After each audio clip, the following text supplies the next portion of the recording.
Hello everyone and welcome back to the channel. Today I wanted to bring you the pre-release video on Silver Wolf. I'm really hyped for Silver Wolf. She's a hacker from the Stellar Hunters and I'm really hyped for her. She's like a debuffer that provides a lot of damage to your team, which basically makes her like a sub DPS with debuffs to the enemy. I'm really happy for her, so let's get into the video and let's talk about her and what you should build and what you should prioritize with her. Okay, so first thing first, the system warning is the basic attack. Basically, there is some damage of quantum based on Silver Wolf's attack percent. Pretty straightforward. Allow changes basically is her skill. Basically, what it does is that you have a 90% base chance to add one weakness of an on-fielder ally. Let's say, for example, you have Asta. The enemy doesn't have weaknesses to fire, but with this skill, what you do is that you make the enemy get the weakness of the Asta, for example, Pyro in this case, fire, sorry. Also increases the damage that they get from that weakness type of by 20%. Basically, the fire damage will be increased to that enemy, and if that enemy has that weakness already on him, the damage reduction won't be applied, so you have to keep that in mind. If you implant another weakness to the target, only the most recent implanted weakness will be kept. So basically keep in mind that if you want to implement two weaknesses to an enemy, you will remove the last one and put the new one. So it's better to put one weakness on an enemy, put one weakness on another enemy. So yeah, that's basically it. In addition, you will reduce all enemy resistances 11-28% for 2 turns at maximum level. If it's less level, it's less, but it's super awesome. And also, not only all of that, deals quantum damage to the enemy. User Vanity is the ultimate. Basically what it does, it has a base chance to decrease the enemy defense by X turns. We don't know that for sure, and we deal a lot of damage with Silver Wolf's base attack as quantum damage to the enemy.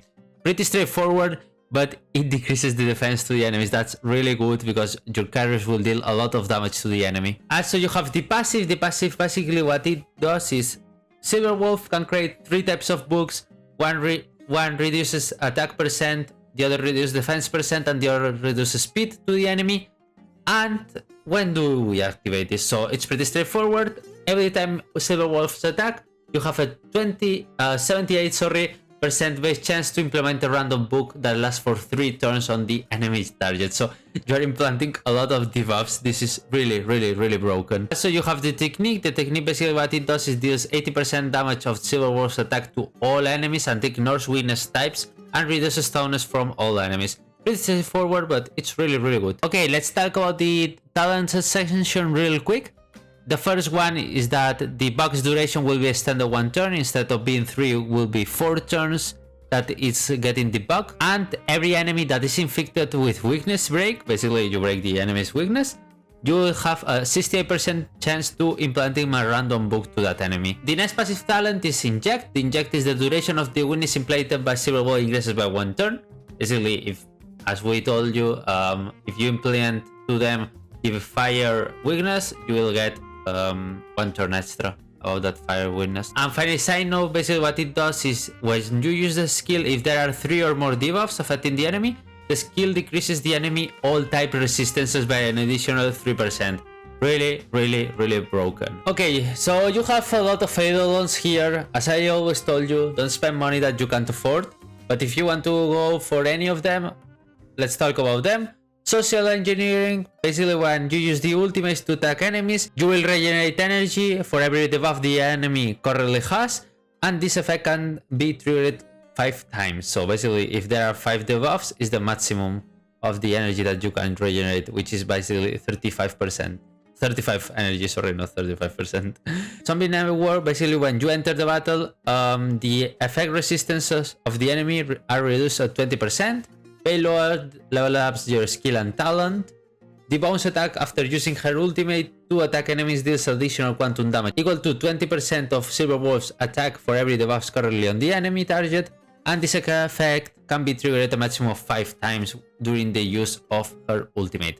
Brute Force attack, ultimate and basic attack level ups, and Overlay Network, the E-Seeds, is for every debuff the target enemy has, the damage dealt by Silver Wolf increases at 20%. Up to 100%. It's really huge because it deals a lot of damage. But yeah, this is the Eidolons. I think if you want to go for any of them, I think only social engineering is good. The others are not that great. But yeah, let's get into the Lycons. Okay, so time for the Lycons. Basically, these are all the Lycons that are into a game. Incessant Rain is the best in slot for Silver Wolf because it's the one that comes with her banner. It's really, really great, but I don't highly recommend getting it. And why? You should ask.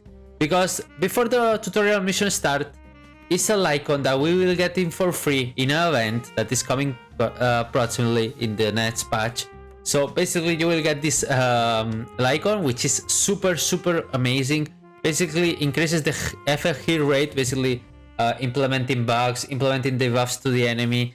It's really, really easier. And when the warrior attacks, defend, reduce enemies, it regenerates energy. Basically you can ult a lot more. So it's super, super great. This is basically the same, but you deal a lot more damage and it's more broken, yeah. But don't spend money, play this one. It's for free, and actually you can level up to Ascension 5, so it's gonna be super, super, super huge. Also, you can play in the name of the world. I don't really recommend it, because before the tutorial mission starts, it's the best one. You can play other, like Fermata is really good, or even Good Night and Sleep Well, but play before the tutorial mission starts because it's free and it's one of the most broken Lycons for Silver Wolf currently. So yeah, this is the Lycon situation. Let's get into Relics. For Relics, you can play two options basically. 4 pieces of the Genius Brilliant Stars, which basically when the warrior deals damage to a target enemy, ignores 10% of the defense, and if it has Quantum Weakness, the warrior deals additionally ignores a 10% more of the defense. Pretty broken and increases the quantum damage. It's really straightforward, but it's really, really good. And if you don't have it, you can play Musketeer of the Wild Heart, because basically increases the speed, which if you don't know it, speed is broken in this game. You have to always, or almost always, except if you have Bronya, you have to build speed on the boots on every character, because you want to act a lot of turns and increase a lot of your damage. So Musketeer of the Wild Heart is really, really, really neat. And for the Simulate Universe Relics, we want to play this one, sorry.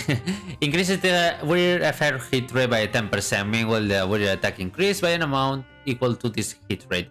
This is super huge, because basically what you're gonna be doing is that you're gonna be debuffing a lot more the enemies, because you will be hitting a lot more. So I think this is the best one that you can play. You can also play something like crit damage, even energy restoration, or even this one, sorry, that increases the attack percent when the speed reaches X. But I think the Pan-Galactic Commercial Enterprise is the best one anyways. Okay, time for team section. Basically, let's imagine that King Wei is our beloved Silver Wolf, and she will be like a sub DPS focused. You can play, for example, Yang Ying Freeze with Yang Ying, Mars 7, and Asta for speed control and double support. Basically, you can also swap, for example, let's put Asta for example, where is it, Natasha. You can play Natasha, or even if you don't want to play Mars 7 and you want to play more aggro, you can put Pila, for example. You can also play, for example, Silly with, well, you can play here, for example, Bronya, and will be super, super great, and Natasha right here. I don't have it right now because I put Natasha here, but you can see that this team is really, really gonna perform really well. Basically, what you want to do is play one carry, which is, for example, Scylla, Shushank. You can play 2 here. You want to, for example, you need to play one carry, or even Serval if you want, but I don't think Serval is that like a carry. You can play, for example, Sampo if you want to, but I highly recommend Sailor here, or Jingchuan, or Shushank. Basically, here you have Silver Wolf, and these 2 are flex spots. I highly prefer playing support here, for example, Natasha, March 7th, or Gepard. 3 options are really good. I'd rather get Natasha.